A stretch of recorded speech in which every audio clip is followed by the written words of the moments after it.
O ex-presidente Jair Bolsonaro, PL, voltou a movimentar os bastidores da política nacional ao pressionar parlamentares pela aprovação de um projeto de anistia para os envolvidos nos atos de 8 de janeiro de 2023. Durante um almoço com senadores da oposição nesta terça-feira, de 18, Bolsonaro reforçou o apelo para que o Congresso analise com prioridade a proposta, alegando haver apoio popular à medida. O tema, no entanto, divide opiniões no parlamento. Enquanto aliados de Bolsonaro tentam avançar com a pauta, há resistência dentro do próprio Congresso, incluindo líderes de partidos que integram a base governista. No fatídico 8 de janeiro, não foi um ato terrorista ou contra a democracia, como a esquerda tenta pintar. Não foi uma tentativa de golpe, porque simplesmente não havia qualquer organização, qualquer liderança, não tinha armas ou qualquer plano para tomar o poder.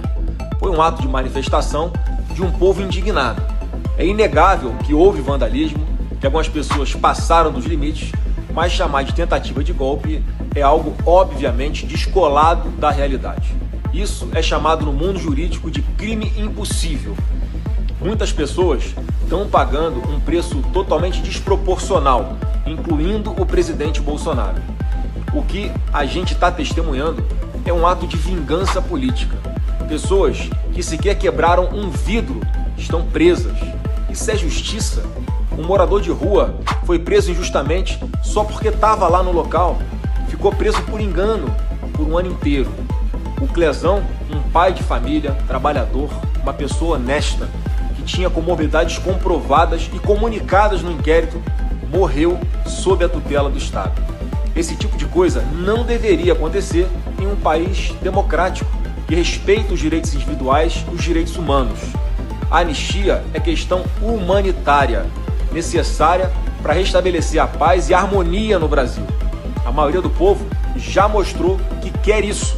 O Brasil precisa seguir em frente, sem perseguição, sem revanchismo, sem destruir ainda mais vidas por pura vingança política. O PL da anistia é um passo fundamental para restabelecermos o equilíbrio democrático no Brasil. E podem ter certeza, enquanto houver injustiça, enquanto brasileiros estiverem sendo perseguidos por suas opiniões, nós estaremos aqui, defendendo a liberdade e a justiça. Vamos todos às ruas no dia 16 de março.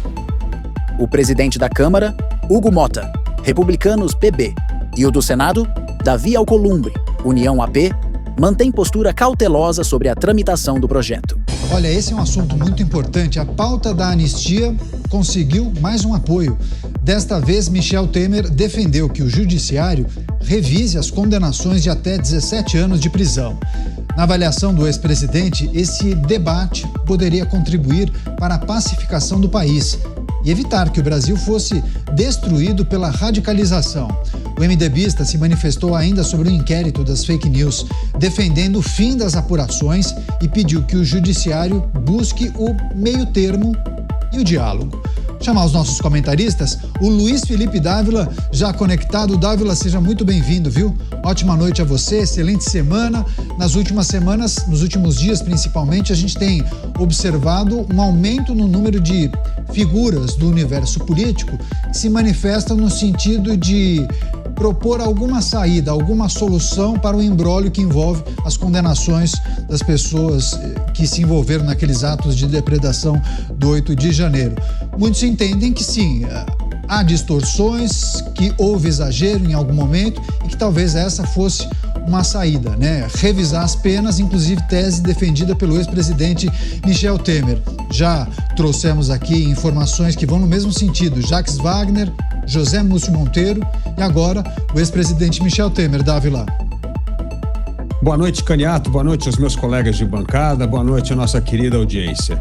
Bom, para aqueles que assiduamente escutam e ouvem os pingos nos is, sabem a minha posição desde o início, defendendo a anistia para os manifestantes do dia 8 de janeiro, porque ela simplesmente vai corrigir um erro jurídico fundamental: restabelecer a crença no Estado Democrático de Direito. E o que é isso? Isso não é um termo abstrato, é um termo muito prático. No Estado Democrático de Direito, a lei é igual para todos.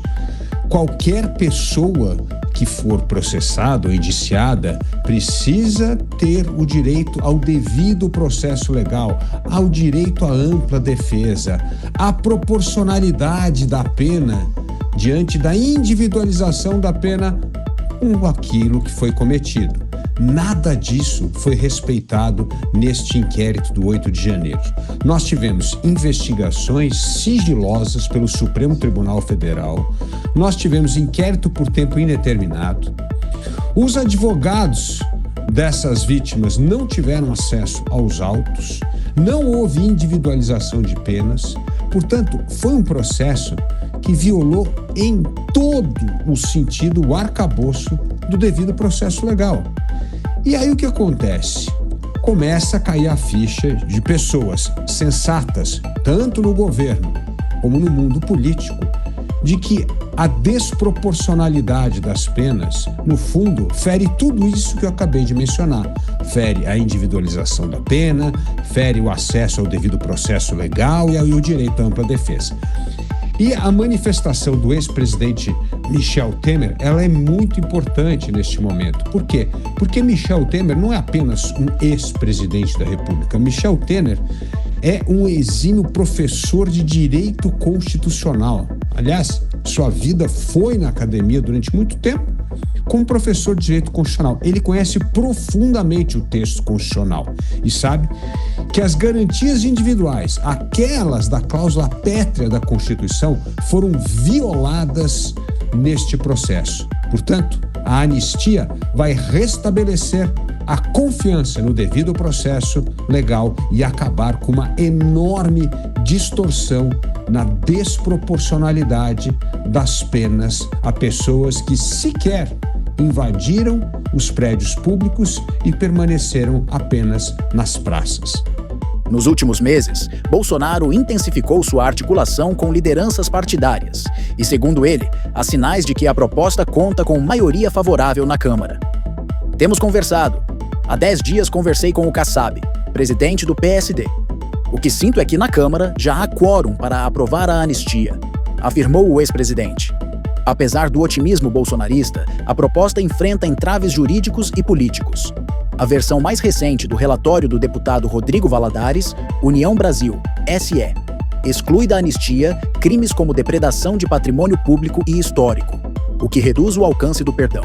Ainda assim, o projeto prevê anistia para apoiadores que prestaram qualquer tipo de suporte aos atos, incluindo doações e publicações em redes sociais. A oposição ao governo Lula vê a questão como um termômetro político, que pode servir para medir sua força no Congresso. Para Bolsonaro, o avanço desse projeto pode consolidar sua influência sobre a direita e manter sua base mobilizada, mesmo estando inelegível. Por outro lado, setores governistas argumentam que conceder anistia abriria um precedente perigoso, enfraquecendo as instituições democráticas e incentivando novos episódios de violência política. A resistência do governo e de parte do Congresso mostra que a tramitação do projeto pode se arrastar por meses, com desfecho ainda incerto. A mobilização de Bolsonaro em torno do tema sinaliza que, apesar de sua inelegibilidade, ele segue atuando ativamente nos bastidores e testando os limites de sua influência política.